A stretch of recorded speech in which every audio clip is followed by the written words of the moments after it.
زمین با سرعتی حدود 1670 کیلومتر در ساعت به دور خودش میچرخد. اما اگر این حرکت ناگهان متوقف شود، همه چیز در کسری از ثانیه تغییر خواهد کرد. تصور کنید تنها 5 ثانیه توقف. 5 ثانیه‌ای که میتواند سرنوشت بشر را عوض کند.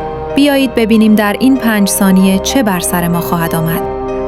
در تهران خودروها و آبران مثل مجسمه یخ میزنند.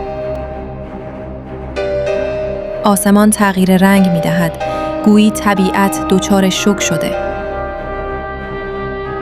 خودروها از جاده جدا میشوند. اینرسی آنها را به جلو میراند. حتی یک بادکنک کودک هم دیگر پایین نمی آید. بازارها، شلوغ‌ترین نقاط شهر، ناگهان متوقف می شوند. پرندگان همانجا در آسمان می مانند. مردم در مترو بی‌وزنی را تجربه می کنند. نه تنها انسانها، بلکه کل طبیعت گرفتار این توقف می شوند. دماوند هنوز نفس می کشد. اما ابرها دیگر حرکت ندارند.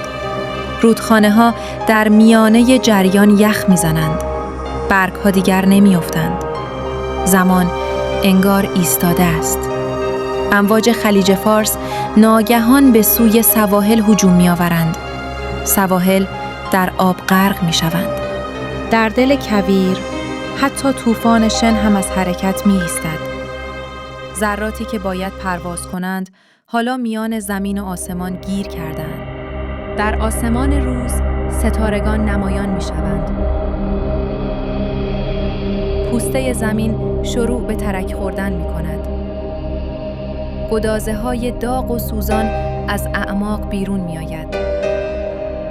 نیمکره یخ می زند، نیمکره می سوزد. انرژی عظیمی در سیاره آزاد می شود. مردم در وحشت به آسمان سرخ خیره می شوند و در پایان فقط سکوت و وحشت باقی می ماند. نظر تو چیست؟